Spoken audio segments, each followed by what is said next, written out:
اور اس قومی حکومت کے اندر پیپلز پارٹی ہو، نون لیگ ہو، فضل الرحمان گروپ ہو، عمران خان ہو، سارے کے سارے اکٹھے ہوں اور پروفیشنل لوگوں کو لایا جائے، ان کو وزارتیں دی جائیں اور ایک متفقہ وزیر اعظم ہو، 2 سال کے لیے یہ سسٹم چلایا جائے۔ یعنی 2 سال والے آئیڈیا اور اس طرح کی باتیں ظاہر ہے کہ ان کو کہاں سے آتی ہیں، کہاں سے فیڈ ہوتی ہیں، اور اتنے بڑے یہ جید صحافی ہیں وہ ساری یہ چیزیں لکھ دیتے ہیں کہ 2 سال وہ چلے، پھر کہتے ہیں کہ میں سوچتا ہوں، میری ایک دوست سے بات ہو رہی تھی سارے موضوع پر، تو وہ کہتے ہیں کہ کسی جگہ ہم بیٹھے ہوئے تھے تو میں نے کہا کہ یہ سارا سسٹم چلے گا کیسے، تو پھر مجھے بتایا گیا کہ جب اسٹیبلشمنٹ کا ڈنڈا پیچھے ہوگا تو یہ سارے بگڑے بچے ٹھیک ہو جائیں گے، اور ملک چلانے کا حل اس وقت یہی ہے کہ سارا کچھ بھلا کے ساری جماعتیں آ کے اکٹھی بیٹھ جائیں۔ اچھا پھر بیٹھنا کیسے ہے؟ مشورہ ہے کہ اتفاق میں برکت ہے، بیٹھنا کیسے ہے؟ کیا نون لیگ نے اپنی 17 سیٹوں کے ساتھ بیٹھنا ہے، یا پھر وہ جو 100 سیٹیں انہیں دلوائی گئی ہیں اس کے ساتھ بیٹھنا ہے؟ پیپلز پارٹی نے ملتان والی سیٹوں کے ساتھ بیٹھنا ہے، ایم کیو ایم نے کراچی والی سیٹوں کے ساتھ بیٹھنا ہے، پی ٹی آئی نے سنی اتحاد والی جو 41 سیٹیں ہیں ان کے ساتھ بیٹھنا ہے، یا پی ٹی آئی کے جو 39 ایم این ایز ہیں ان کے ساتھ بیٹھنا ہے؟ پھر سپریم کورٹ کے اقلیتی فیصلے کے ساتھ بیٹھنا ہے یا اکثریتی فیصلے کے ساتھ بیٹھنا ہے؟ یعنی بات وہ کرنی چاہیے جو قابل عمل ہو۔ یہ ویسے ہی جو کھچڑیاں پکانا ہوتا ہے نا، کہ آپ کسی جھونپڑی کے اندر بیٹھے ہوں اور آپ خواب دیکھ رہے ہوں کہ ابھی میں اٹھوں گا اور پیرس میں جا کر کھانا کھاؤں گا، تو جو چیزیں نہ ہو سکتی ہوں اس کو وہ کہہ رہے ہیں کہ میں نے حل نکال لیا، میں نے پا لیا، میں ارشمیدس سے بھی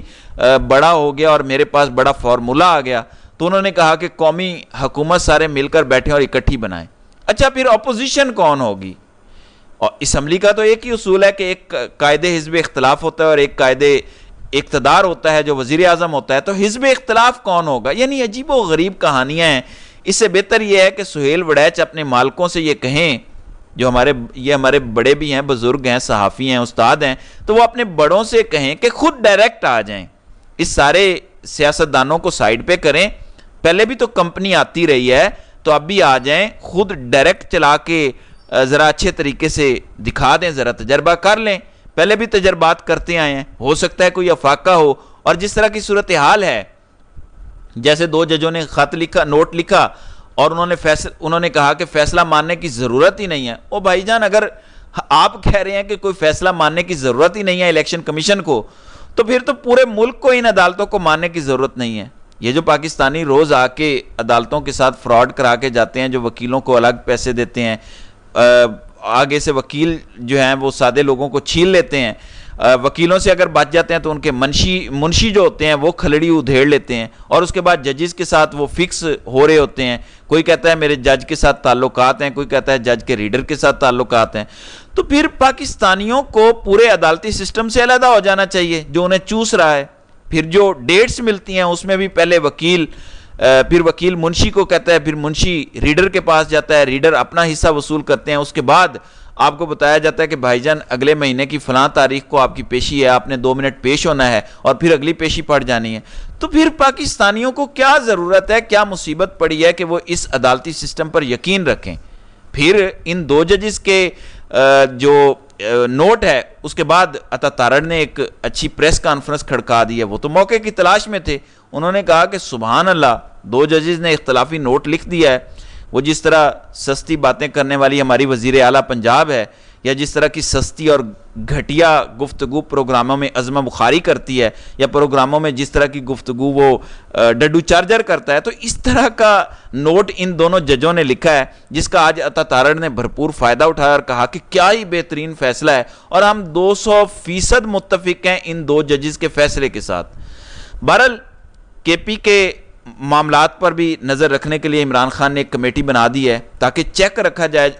علی امین گنڈا پور پر اور ان کی کابینہ پر کہ کیا یہ ڈیلیور کر رہے ہیں یا نہیں کر رہے۔ اور اس سلسلے میں شاہ فرمان، قاضی انور جو سینئر وکیل ہیں، پھر مصدق عباسی،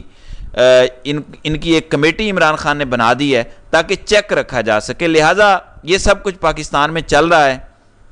دوسری جانب یروشلم پوسٹ، اسرائیل کا ایک بڑا اخبار، وہ کہتے ہیں کہ Iran expected to attack Israel as early as Monday, کہ سوموار تک، یعنی آج سنڈے کا دن ہے، کل وہ کہتے ہیں کہ کل صبح تک ایران اسرائیل پر حملہ کر سکتا ہے۔ اسماعیل ہانیہ والے معاملے کے بعد یروشلم پوسٹ یہ کہہ رہا ہے کہ ہمیں اطلاعات مل رہی ہیں کہ کل پیر صبح سے پہلے ایران اسرائیل پر اٹیک کر سکتا ہے۔ اب اس اٹیک کے بعد کیا جنگ پھیل جائے گی، کیونکہ ایٹمی ہتھیار جو امریکی ہیں اور ان کے جو بحری بیڑے ہیں اور جو ان کے F-16 جہاز ہیں یا F-35 جہاز ہیں وہ سارے اسرائیل پہنچ چکے ہیں۔ تو اس اٹیک کا مطلب کیا ہوگا اور اس کا امپیکٹ پاکستان پر کیا پڑے گا، اس وقت ان چیزوں کو سوچنے کی ضرورت ہے۔ لیکن پاکستان میں صحافت بھی الگ طرح کی ہو رہی ہے اور حکومت بھی الگ طرح کی ہو رہی ہے، اور ایجنسیاں اور اسٹیبلشمنٹ نے بھی ایک الگ سے تماشا لگا کے رکھا ہوا ہے۔ تو ناظرین کرام، آپ کی اس ویڈیو کے حوالے سے کیا رائے ہے؟ آپ اپنی رائے کا اظہار کامنٹ سیکشن میں ضرور کیجیے گا۔